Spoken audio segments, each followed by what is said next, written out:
joining today, and I'm going to try to stay within my time limits today. I have what's called a tale of woe, and we call it FERC, a tale of corporate abuse, fraud, and corruption. We've battled two major pipelines here in Virginia, West Virginia, and North Carolina since 2014. They include the Mountain Valley Pipeline, shown in green, and the Atlantic Coast Pipeline, shown in blue.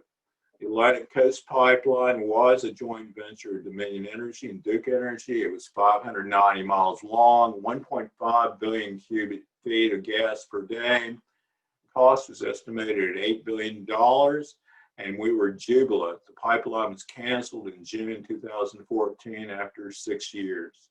The Mountain Valley Pipeline, 303 miles long, at least 2 billion cubic feet per day of gas, cost at $3 to $4 billion in 2015. Now, costs are projected at over $5.5 billion. The range of total gas emissions from the MVP and ACP would have been 95 to 159.4 million tons per year, which is double to triple the current amount of greenhouse gas emissions in Virginia. Pre-filing applications began in 2014. You're going to see some of the meetings. I have thousands of pictures of people coming to meetings over those 2 years. But in October 2017, after 3 years, both pipelines received certificates to proceed to construction. Immediately, legal challenges to the certificates began. Rehearing motions were filed. But FERC sat on the motions for a year by issuing the tolling orders. And then finally, FERC denied the motions for rehearings. Again, legal challenges were filed, but this time in federal courts. Permits were vacated. You can see some of the permits that were vacated below. By the time that FERC and the courts decided legal challenges, construction was well underway for the MVP. The ACP was beginning construction.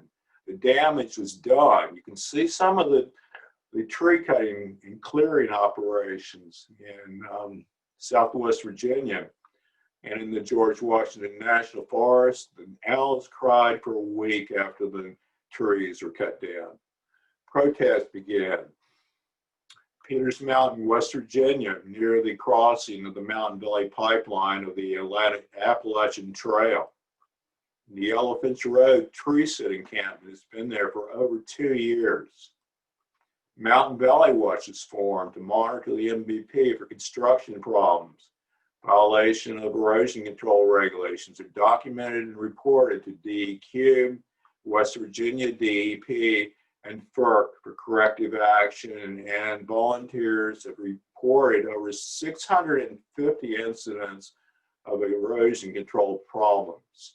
We formed the Pipeline Air Force to monitor construction of the pipelines.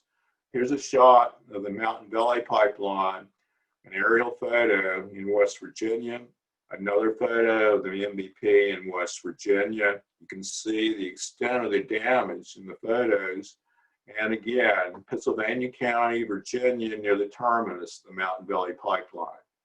We also have field observers out in the field looking for lack of maintenance of installed ENS devices. As you can see, some of the measures here have failed. Filter socks, silt fences, all failed. More failures in Franklin County, Virginia, a lot of problems. Again, Franklin County, Virginia, you can see the mud flowing down the slopes, overwhelming the ENS devices and flowing into streams.